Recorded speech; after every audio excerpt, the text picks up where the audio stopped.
Señor presidente, señorías, como se ha podido comprobar, no hemos presentado enmienda a la totalidad a esta iniciativa, primero porque comprendemos que los gobiernos utilizan esta fórmula de legislar con demasiada frecuencia, pero es bastante inevitable, ¿no? Y para ilustrar este dato, ayer en las Cortes Generales se armaba un lío donde todos los grupos de la oposición, encabezados por el Grupo Socialista, criticaban duramente al Gobierno de España una ley ómnibus que modificaba 25 leyes. Cierto es que, aunque yo estoy totalmente en contra de la orientación de esa ley, estaba destinada, en lo esencial, aunque hay de todo, a responder, digamos, a la lógica frente a la crisis, ¿no?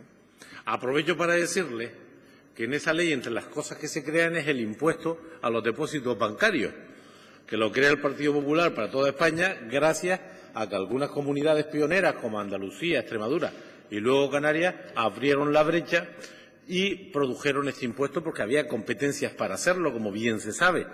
Bueno, el Gobierno español, con una acción, yo creo que desleal desde el punto de vista institucional, creó el impuesto, puso tipo cero e impidió la recaudación de las comunidades. Consecuencia de esa acción, ha tenido que compensar a las comunidades y ahora, para resolver el problema de estas y de todas las comunidades, se ha creado el impuesto a los depósitos bancarios, que nosotros defendemos. Lo único que decimos que nos parece poco el 0,03%, porque creemos que ese es un elemento también para recaudar recursos, no para tirar voladores, sino para responder a las obligaciones públicas. Lo digo porque las cosas de la vida, ¿no? Lo que parecía una agresión en toda regla a los intereses de los depositarios y un problema para la banca, ahora está para toda España y, por lo tanto, esta comunidad seguirá recibiendo lo que le corresponde y, además, también las que no tomaron esta decisión de crear el impuesto a los depósitos bancarios. Dicho esto, la ley que nos trae aquí hoy, siendo respetuoso y considerado, es un cajón desastre. Un cajón desastre. Aquí hay elementos tributarios, organizativos, fiscales, razonables, y que cualquier ley de estas características seguramente los considera. Esta no es una ley que pretenda recaudar, yo esa lectura no la veo, la justa cosa. Hay un impuesto que no hemos entendido, a ver si no toca explicarlo hoy, lo veremos en comisión, pues sería el tema de los biocombustibles, que se sume a ese tema y no hemos entendido qué razones, no estaba en la memoria. Pero digamos que esta es una ley que lo que hace es, voy a caricaturizar si ustedes quieren el tema, oiga, señores de los departamentos, ¿tienen algo pendiente? Y entonces se modifica la ley de la Policía Canaria, la ley del juego, los impuestos del tabaco, la ley canaria de igualdad, la de los consejos escolares, la de participación ciudadana, la del Servicio Canario de Empleo, la de juegos y apuestas, la de la Hacienda Pública, en fin, así hasta 27 leyes. Es decir, un cajón desastre, porque hay algunas leyes ómnibus por ahí en el antecedente parlamentario, como fue la Ley 2/2012, que tenía la lógica, era 2/2012, 4/2012, aquella que hicimos, medidas fiscales y administrativas, que tenía una lógica política y económica. Esta no tiene, política no sé, pero económica no tiene ninguna lógica, de manera que no pretendan buscar en esta ley respuesta a la crisis, porque es que yo creo que no lo pretende la ley, y desde luego si lo pretende no lo consigue, porque esto es un batiburrillo de modificaciones puntuales, tal batiburrillo que el señor Rodríguez hacía referencia a que faltaba un elemento más, el de resolver algún problema en los temas del personal laboral de los ayuntamientos. Esta es una ley cajón desastre. ¿Qué hemos pretendido nosotros de entrada? Oiga, ya que usted tiene la potestad de proponer leyes a este Parlamento, hagámoslos con normalidad para tener derecho a participar, controlar y mejorar. Y eso lo hemos conseguido porque la ley venía por el procedimiento abreviado. Eso, desde luego, a mi grupo no le gustó porque nos quita oportunidad de participar, tiempo para estudiar las cosas y tiempo para hacer aportaciones. Y yo creo que después de una interesante discusión entre la mesa y la Junta de Portavoces, logramos, aunque fuera por un procedimiento también un tanto extraño, volver esta ley a la normalidad. De forma que hoy se ve aquí, toma en consideración las enmiendas a la totalidad y tenemos tiempo ahora para mejorar la ley y para estudiar la ley, porque nosotros la ley no la tenemos lo bien estudiada que nos gustaría porque no hay tiempo material. El Gobierno lo tiene más fácil porque se lo hacen y a los grupos del Gobierno habitualmente también se lo hacen. A los de la oposición, de luego al nuestro, lo tenemos que hacer nosotros y nos cuesta pues repasar 27 leyes. Por lo tanto, entendemos que se produzcan este tipo de leyes. A esta ley no se le puede pedir respuestas a la crisis económica, para eso están las leyes de presupuesto, el sistema fiscal, por cierto, sistema fiscal. Un día tendremos que hablar, a pesar de nuestras limitadas competencias, sobre qué modelo fiscal precisamos para que las administraciones públicas cumplan con su función y los ciudadanos aporten en función de lo que tienen.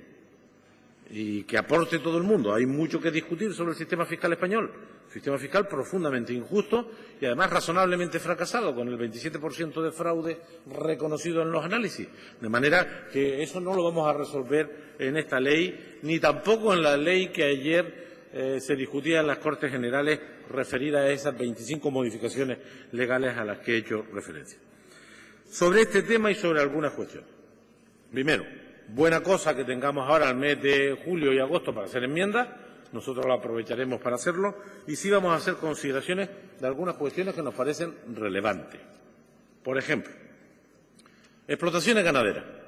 Esta mañana decíamos que la Ley de Medidas Urgentes del año 2009 pretendió cambiar el mundo y dio poder al Gobierno, que parecía que lo de las explotaciones ganaderas, lo de la renovación turística, lo del suelo industrial, lo de las instalaciones eléctricas, todo eso se iba a resolver con la Ley de Medidas Urgentes.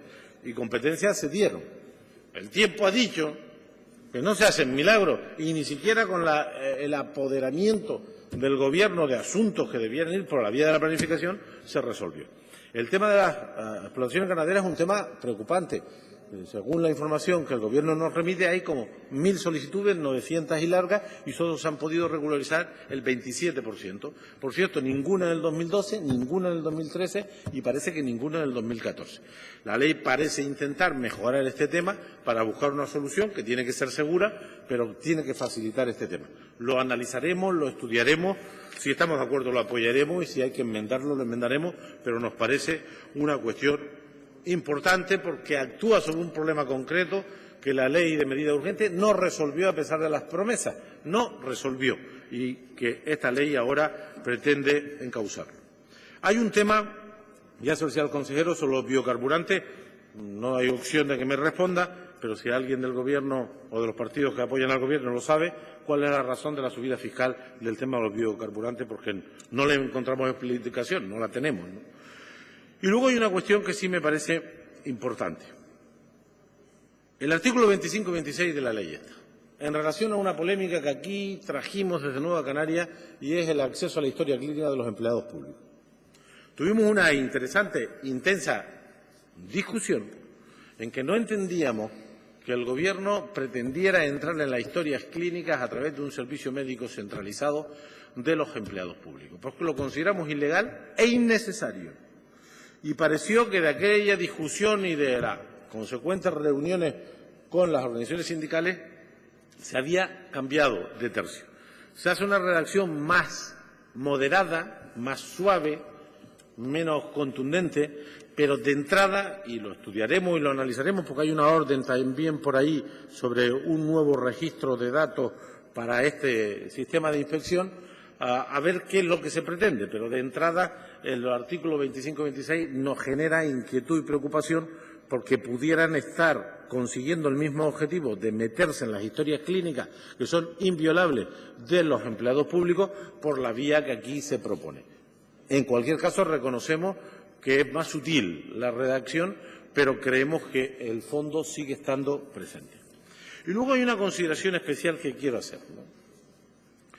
Y es, por supuesto, la modificación de la Ley de Ordenación Sanitaria es razonable, la de la Ley Turística de las Islas Verdes es razonable, pero después, amigos míos, hay una modificación aquí que esta mañana saqué yo en la discusión de la Ley de Armonización y de Simplificación, que ni armoniza ni simplifica, nosotros llamamos la Ley Nini, lo que se utiliza, o Nini. El planteamiento es el siguiente. La ley turística se aprobó el 29 de mayo del pasado año. Se cumplió el año, el 29 de año de este año. Y se prometió aquí, es verdad que no lo hizo la ley, en términos políticos, a través de una proposición no de ley, que se evaluaría la ley para modificarla. Pasó el mes de junio, el de julio, pasará el de agosto seguro, y vamos a ver si no pasa el de septiembre, para conocer la evaluación, porque se supone que la evaluación tenía el sentido de ver el impacto de la ley en los objetivos perseguidos para que se modificara si esto no era de esta manera.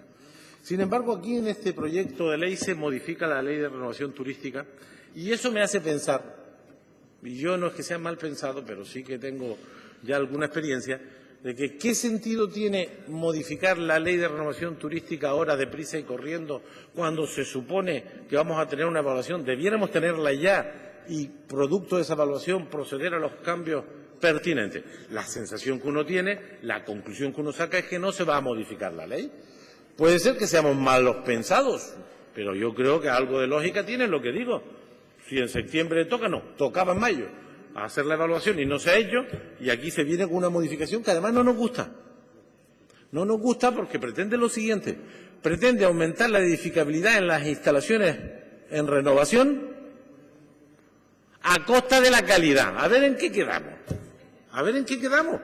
Es que hay que ser rigurosos en estas cuestiones, por eso nosotros que estamos dispuestos a la cooperación, porque es nuestra responsabilidad intentar que las cosas salgan bien, vamos a empezar a endurecer nuestras posiciones y decir, no puede ser que uno se llene la boca diciendo una cosa y haga la contraria.